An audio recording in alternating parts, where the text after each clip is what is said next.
Hello all, my name is Krishna Naik and welcome to my YouTube channel. So guys, हम लोग machine learning का playlist continue करेंगे। और पुराने वाले वीडियो में हम लोग ने ये देखा था कि डिसीजन ट्री क्लासिफायर के बारे में हम लोग ने उसका इन डेप्थ इंट्यूशन समझा था। इन शॉर्ट डिसीजन ट्री बनता कैसा है with the help of entropy, impurity, Guinea impurity and information gain. और हम लोग ने कंस्ट्रक्ट किया था, हम लोग ने बहुत सारे मैथमेटिकल इंट्यूशन देखे थे। आज के वीडियो में हम लोग कवर करने वाले हैं बहुत ही इंपॉर्टेंट टॉपिक, बहुत ही इंपॉर्टेंट इंटरव्यू के पॉइंट ऑफ व्यू से। ठीक है, उसको हम लोग बोलते हैं post pruning and pre pruning.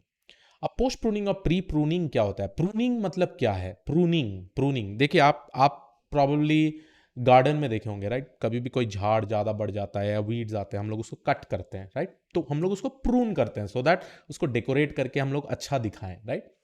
तो डिसीजन ट्री के केस में भी थोड़ा हमको प्रूनिंग करना पड़ता है, क्योंकि मैथमेटिकल पॉइंट ऑफ व्यू से बात करूं तो decision tree leads to overfitting. आपको पता होना चाहिए कैसे, वो हम लोग डिस्कशन करेंगे। तो चलिए, विदाउट वेस्टिंग एनी टाइम मैं आपको स्क्रीन शेयर करता हूं। बट उससे पहले please make sure that you subscribe the channel, share with all your friends, क्योंकि मैं हिंदी में पढ़ा रहा हूं और मैं कोशिश करूंगा कि 500 से ज़्यादा वीडियो इसी साल पे डालूं, सारे मशीन लर्निंग एल्गोरिथम्स का, और उसके अलावा अभी प्रैक्टिकल इंप्लीमेंटेशन बताऊं। तो चलिए, विदाउट वेस्टिंग एनी टाइम चलते हैं स्क्रीन पे। तो आपका पहला क्वेश्चन, हमारे पुराने वाले वीडियो में हम लोग ने देखा था एंट्रोपी, ठीक है, गिनी इम्प्योरिटी, और हम लोग ने इनके बीच में डिफरेंसेस भी समझे थे, क्योंकि ये actually split, purity split determine करवाती है। तो और उसके अलावा हम लोग ने कंप्लीट कर दिया था something called as information gain. तो ये सारा चीज़ हम लोग ने कवर कर लिया है, बहुत ही एफिशिएंटली तरीके से हम लोग ने ये सारा का चीज़ कवर कर लिया है।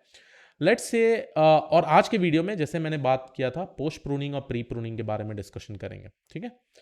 तो लेट्स से कि मेरे पास डेटा सेट है F1, F2, F3, और ये मेरा आउटपुट फीचर। अभी के फिल वक्त में मैं क्लासिफिकेशन प्रॉब्लम का ही एग्जांपल ले रहा हूँ।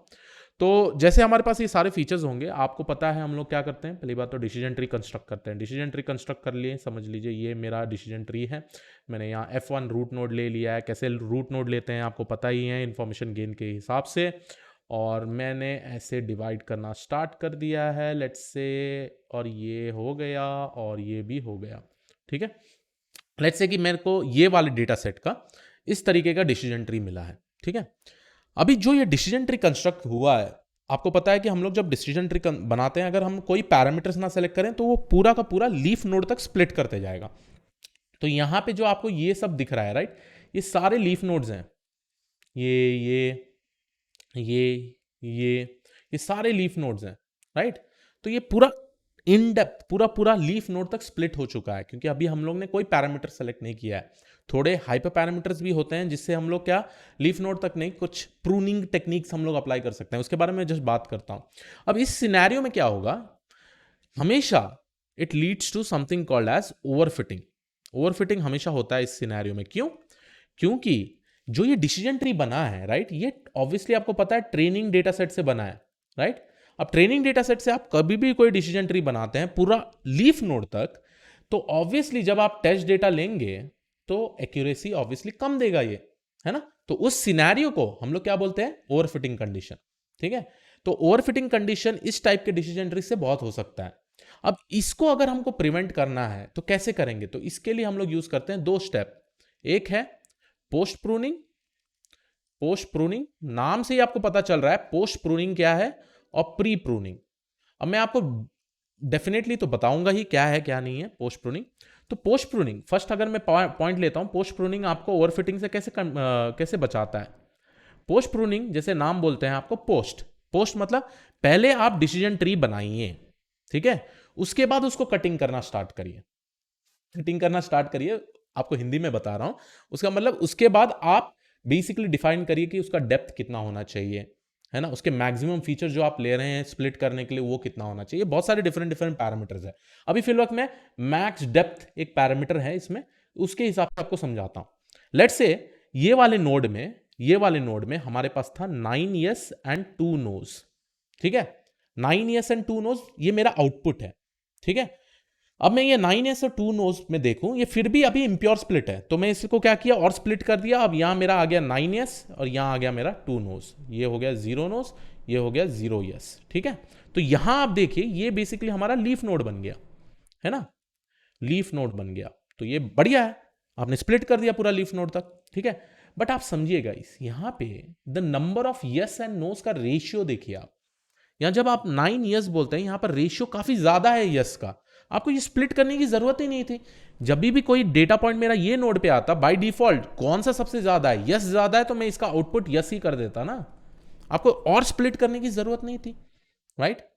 तो यही हम लोग ये मैक्स डेप्थ वाला पैरामीटर सेटअप करके कर सकते हैं, ठीक है। अगर मैं मैक्स डेप्थ बोलूं, देखिए मैक्स डेप्थ में मैं लेवल डिफाइन करता हूं, ये मेरा 0 लेवल, ये मेरा 1 लेवल, ये मेरा 2 लेवल, ये मेरा 3 लेवल, और ये फाइनली मेरा 4 लेवल। मैं क्या कर सकता था, मैं यहां लेवल मैक्स डेप्थ को 3 लेवल में डिफाइन कर देता था और बोलता था भाई इसके आगे मेरे को स्प्लिट ही नहीं करना है।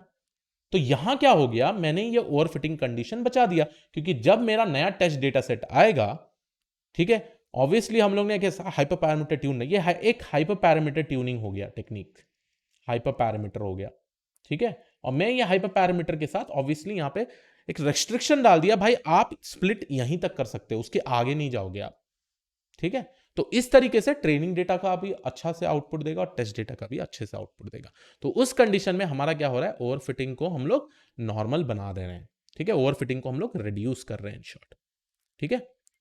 ये हो गया पोस्ट प्रूनिंग के बारे में। अब प्री प्रूनिंग क्या है, देखिए नाम जैसे बोलते हैं प्री प्रूनिंग, प्री प्रूनिंग मतलब अगर मैं सेकंड वाला टॉपिक पे जाऊं, प्री प्रूनिंग, प्री प्रूनिंग में मैं सिंपली ये बोल रहा हूं भाई, जैसे आप डिसीजन ट्री कंस्ट्रक्ट कर रहे हैं ना, तभी आप ये हाइपर पैरामीटर ट्यूनिंग अप्लाई करना स्टार्ट करिए। आप पहली बात तो मैक्स डेप्थ कुछ रेंज ऑफ वैल्यूज में डिफाइन करिए, ठीक है। और थोड़े फीचर्स हैं, जैसे हम लोग बोलते हैं max features, number of features used to split, यहां भी आप डिफाइन कर दीजिए पहले ही से, और इनमें से सेलेक्ट करेगा, बेसिकली ये डिसीजन ट्री सेलेक्ट करेगा और सारे पैरामीटर्स अप्लाई करके देखेगा कि एक्यूरेसी सबसे ज्यादा कहां पे आ रहा है। अगर मैं 3rd लेवल तक ही डिसीजन ट्री बनाऊं, क्या मेरा एक्यूरेसी इसमें ज्यादा आ रहा है ट्रेन और टेस्ट और वैलिडेशन डेटा सेट के साथ। तो प्री प्रूनिंग ये बोलता है कि आप जैसे डिसीजन ट्री कंस्ट्रक्ट कर रहे हैं, तभी आप सारे हाइपर पैरामीटर्स अप्लाई किए। पोस्ट प्रूनिंग क्या बोलता है, पहले आप डिसीजन ट्री कंस्ट्रक्ट करिए, फिर आप अप्लाई करिए, ठीक है। यही सिंपल दो डिफरेंस है। अब मेरा नेक्स्ट क्वेश्चन होगा, कब मेरे को पोस्ट प्रूनिंग अप्लाई करना है, कब मेरे को प्री प्रूनिंग अप्लाई करना है। पोस्ट प्रूनिंग आप अप्लाई कर सकते हैं स्मॉलर डेटा सेट के लिए, क्योंकि स्मॉलर डेटा सेट ऑब्वियसली जब आप डिसीजन ट्री बना रहे हैं स्मॉलर डेटा सेट का, तो आपको छोटा सा डिसीजन ट्री बनेगा, तो आप देख पाएंगे कि हाँ ठीक है, इसको इतना डेप्थ में रख सकते हैं, ठीक है। प्री प्रूनिंग आप हमेशा करिएगा बिगर डेटा सेट को, बिगर डेटा सेट को, ठीक है। ये एक बहुत ही इंपॉर्टेंट है। एफिशिएंट मैं मानूंगा प्री प्रूनिंग, क्योंकि आपको डिसीजन ट्री पूरा एंड तक नहीं कंस्ट्रक्ट करना है, आप सारे पैरामीटर्स के साथ खेल के आप उसको बनाइए, और एक एफिशिएंट डिसीजन ट्री बनाता है प्री प्रूनिंग टेक्निक, ठीक है। तो चलिए मैं आपको क्विकली दिखा देता हूं कौन कौन से डिफरेंट टाइप्स के पैरामीटर्स हैं और आप किसके साथ खेल सकते हैं। और वैसे भी ये सारे मटेरियल्स मैं आपको दे दूंगा गिटहब में, तो विदाउट वेस्टिंग एनी टाइम चलिए मैं आपको दिखा देता हूं। sklearn डिसीजन ट्री क्लासिफायर मैं गूगल कर रहा हूं और ये रहा मेरा डिसीजन ट्री क्लासिफायर। अब यहां पर देखिए कितने सारे पैरामीटर हैं। First of all decision tree classifier में हम लोग क्राइटेरियन यूज करते हैं। आप कौन कौन सा यूज कर सकते हैं, गिनी, एंट्रोपी और log loss. Log loss same हम लोग जो, और ये स्पेसिफिकली बाइनरी क्लासिफिकेशन के लिए लॉग लॉस है ना, और सेम लॉजिस्टिक रिग्रेशन जैसे ही है। और यहां पे देखिए फर्स्ट पैरामीटर आपका आता है max depth, max depth of the tree, तो ये एक अच्छा हाइपर पैरामीटर है। Minimum sample split, minimum samples leaf, minimum fraction weight, maximum features, कितने सारे फीचर्स आप ले सकते हैं स्प्लिट करने के लिए। तो ये सब पैरामीटर के साथ आप जब प्ले करेंगे, मतलब प्री प्रूनिंग के केस में आप क्या करेंगे, पहले ही से डिफाइन कर देंगे और उसमें लगा देंगे ग्रिड सर्च सीवी। मैं आपको दिखाऊंगा आने वाले वीडियो में प्रैक्टिकली ये सारा चीज बता के। तो उसके बाद आप अप्लाई करेंगे ग्रिड सर्च सीवी या रैंडमाइज सर्च सीवी। तो क्या करेगा, वो सारे पैरामीटर्स के साथ खेलेगा और जो पैरामीटर्स बेस्ट फिट होता है बेस्ट एक्यूरेसी के साथ, उसको हम लोग उठाएंगे और हम लोग बेसिकली इंप्लीमेंट करेंगे प्री प्रूनिंग, ठीक है। तो आई होप आप लोगों को ये समझ में आया हो बहुत ही अच्छी तरीके से। बहुत ही इंपॉर्टेंट इंटरव्यू क्वेश्चन है, how to reduce overfitting in decision tree by using post pruning and pre pruning techniques. आपको बस 2-3 पैरामीटर्स का नाम याद रखना है, उसके हिसाब से बता देना है, that is more than enough, ठीक है। तो मैं आने वाले वीडियो में आपको इसका प्रैक्टिकल इंप्लीमेंटेशन भी दिखा देता हूं। This was it from my side, please make sure that you subscribe the channel. See you all in the next video, have a great day ahead, thank you one and all, bye.